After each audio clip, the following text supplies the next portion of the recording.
আমরা দুই বান্ধবী মিলে আজকে হাঁটতে গেছিলাম বেলুড় মাঠে। তো হাটে আসার সময় এখন দেখতেছি শাকের দোকান। তো আমাদের মনে হলো কোনো এক রকমের শাক কিনি। তো মনে হলো যে কী শাক কিনবো, তো পুঁই শাক কিনি। তো দুইজনে 2 মুঠা পুঁই শাক কিনেছি।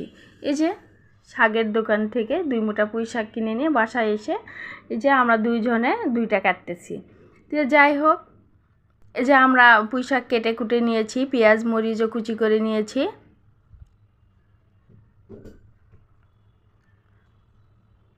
এদিকে আমি কাটাকুটা করতেছি আর এদিকে আমাদের এক ছোট্ট বুড়া কমলা খাচ্ছে। তো কারেন্ট ছিল না, তখন চার্জার ফ্যান দিয়ে আমার পাশে বসে এখনও কমলা খাচ্ছে। তো যাই হোক, ওই খাচ্ছে আর আমি কেটে রাখা পুঁই শাকগুলো সুন্দর করে ধুয়ে নিচ্ছি। ধুয়ে নিতেছি, একটু ভালো করে ধুয়ে নিব। পেঁয়াজ কুচি মরিচ কুচি করে নিয়েছি, এদিকে চুলায় বসে দিয়েছি।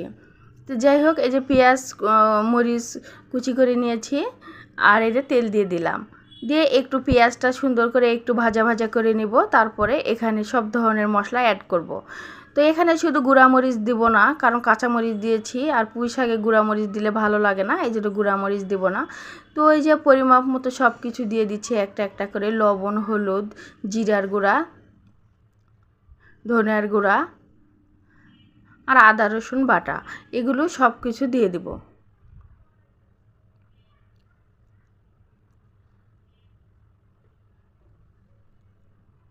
এই যে আদা রসুন বাটা দিয়ে সুন্দর করে একটু মশলাগুলো কষাই নেব।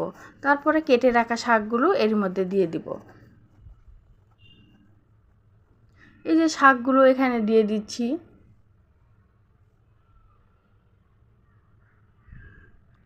দিয়ে এভাবে সুন্দর করে একটু নেড়ে চেড়ে নেব।